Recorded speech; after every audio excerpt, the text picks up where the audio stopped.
Chapter 1: Introducing Myself. My name is Emma Fischer. I'm 27 years old, and I live in Berlin, Germany. I'm fairly tall with long, wavy blonde hair and green eyes. My days usually start early because I work as a graphic designer for a well-known magazine.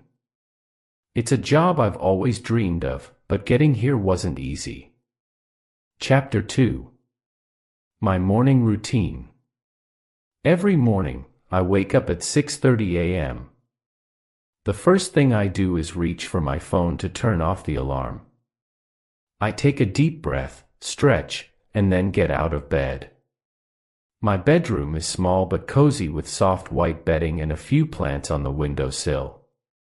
The morning light in Berlin is beautiful, especially in the spring when the sun starts to rise earlier. I head straight to the bathroom to start my skincare routine. My skin is sensitive, so I've carefully chosen products that work best for me. I begin by washing my face with a gentle cleanser that has a mild, soothing scent. Then, I apply a hydrating toner that leaves my skin feeling fresh. After that, I use a serum packed with vitamins to keep my skin glowing. Finally, I apply a light moisturizer to lock in all the moisture. Next, I move on to makeup. I like to keep it simple and natural. I start with a tinted moisturizer, which gives me just enough coverage without feeling heavy. Then, I apply a bit of concealer under my eyes to brighten up my face. A touch of blush on my cheeks, some mascara to open up my eyes, and a soft pink lipstick complete my look. It's quick and makes me feel confident for the day ahead. Chapter 3: Breakfast and Preparing for Work. After I'm ready, I head to the kitchen to make breakfast. Cooking is something I enjoy, even when it's something as simple as breakfast. Today, I decide to make avocado toast with a poached egg on top. I love the way the creamy avocado mixes with the soft, runny yolk of the egg. I sprinkle some salt, pepper, and a bit of chili flakes for a little kick. With a cup of freshly brewed coffee, my breakfast is complete. While I eat, I like to review my plans for the day. I'm working on a new design project at the magazine and there's a lot to do, but I try not to let the stress get to me. Instead, I focus on the excitement of creating something new and the satisfaction that comes with finishing a project. Chapter 4: A Day at Work. Work is a big part of my life, but it's not without its challenges. I face many failures along the way. When I first started in the design industry, I struggled with rejection. I would submit my ideas only to have them turned down. It was hard not to take it personally, but I learned to see these moments as opportunities to grow. Over time, I've become better at handling criticism, and now I use it to improve my work. At the office, I'm surrounded by a team of talented people. We brainstorm ideas, sketch out designs, and work together to create something that resonates with our audience.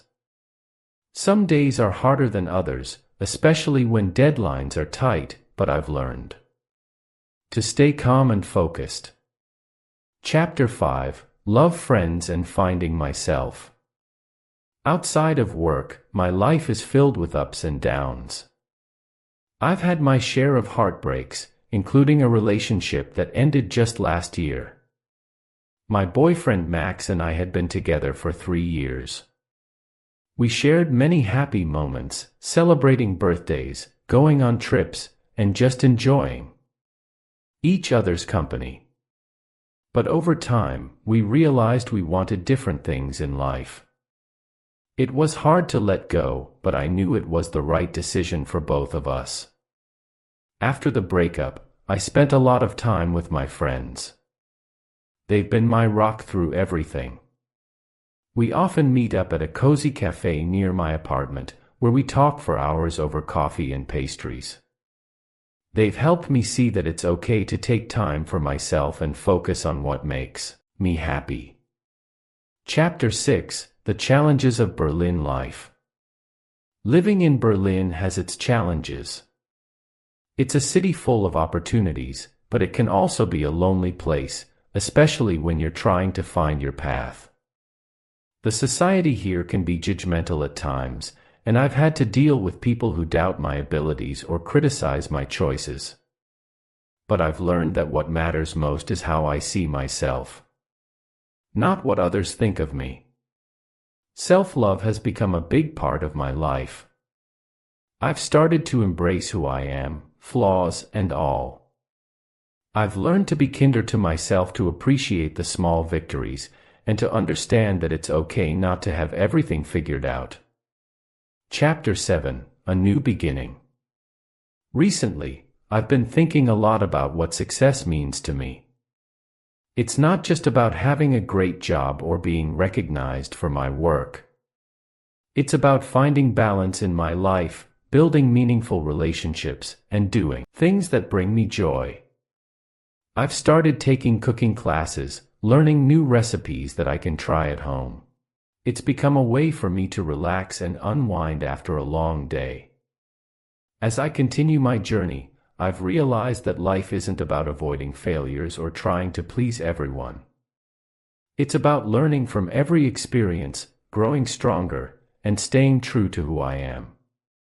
And in Berlin, this vibrant city that I call home, I'm slowly but surely finding my way.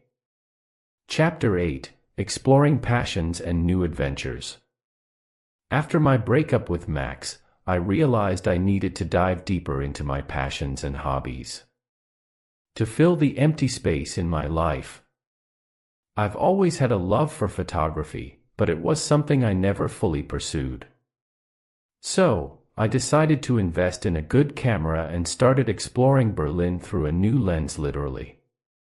On weekends, I'd wake up early, pack my camera, and set out to discover the hidden gems of Berlin. The city is full of contrasts.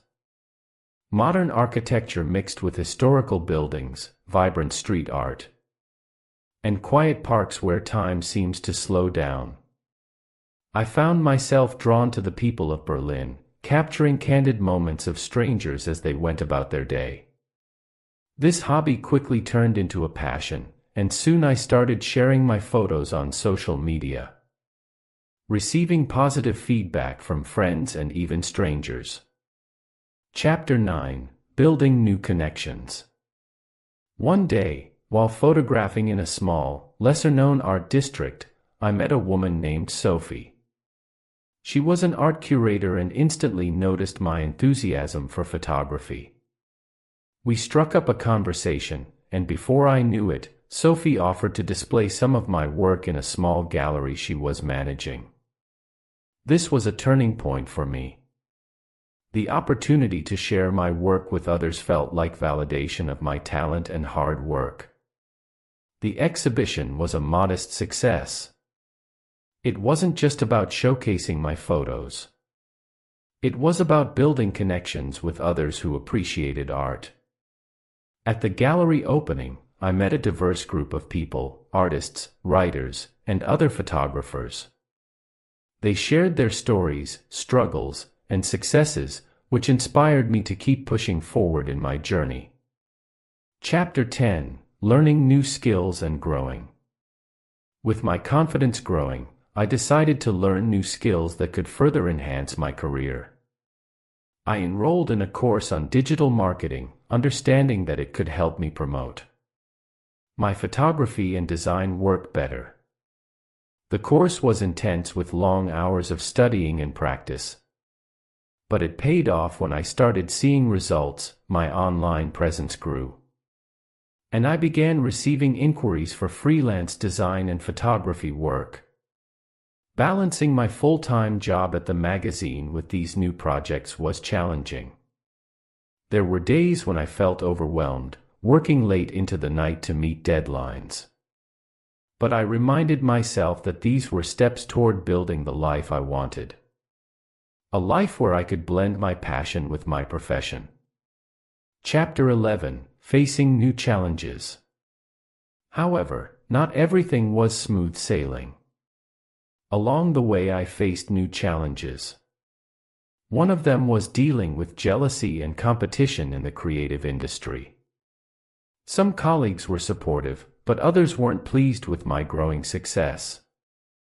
There were whispers behind my back, and I sometimes felt excluded from group projects.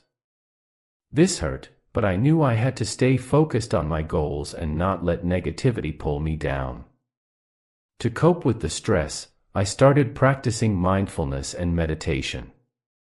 Every morning after my skincare routine, I'd spend 10 minutes sitting quietly, focusing on my breath and setting positive intentions for the day. This simple practice helped me stay grounded and clear-minded, even when things got tough. Chapter 12: Celebrating Milestones. As the year progressed, I had many reasons to celebrate. My birthday came around in June, and I decided to throw a small party at my apartment. I invited close friends and colleagues who had supported me throughout the year. We spent the evening enjoying homemade dishes, my famous lasagna, fresh salads, and a chocolate cake that I had baked myself. The night was filled with laughter, toasts to new beginnings, and a sense of gratitude for the journey I was on. Max, my ex-boyfriend, also reached out to wish me a happy birthday. We had a brief, friendly conversation, and it felt good to know that we had both moved on, growing in our own ways. Chapter 13: Reflecting on the Meaning of Life. As I navigated these experiences, I often found myself reflecting on the meaning of life. What did success really mean? Was it about achieving career milestones, or was it something deeper? For me, success started to feel more about the relationships I built, the love I gave and received, and the fulfillment I found in doing what I loved. I realized that life wasn't about reaching a destination, but about enjoying the journey and learning from every experience. This realization helped me deal with toxic people and situations better. I stopped seeking validation from those who didn't genuinely support me. Instead, I focused on surrounding myself with people who uplifted me and shared my vision for a fulfilling life. Chapter 14: Final Thoughts. My journey in Berlin has been one of self-discovery, growth, and embracing life's uncertainties. I faced challenges, celebrated successes, and learned that the most important relationship I have is with myself. As I continue to build my career, deepen my passions, and navigate the complexities of life, I do so with a sense of confidence and a heart full of hope. This is just the beginning of my story. There's so much more to explore, learn, and experience, and I'm ready for whatever comes next. This expanded narrative explores various aspects of Emma's life, weaving in new experiences, challenges, and reflections. It's designed to be engaging and detailed, making it suitable for listening practice for English beginners.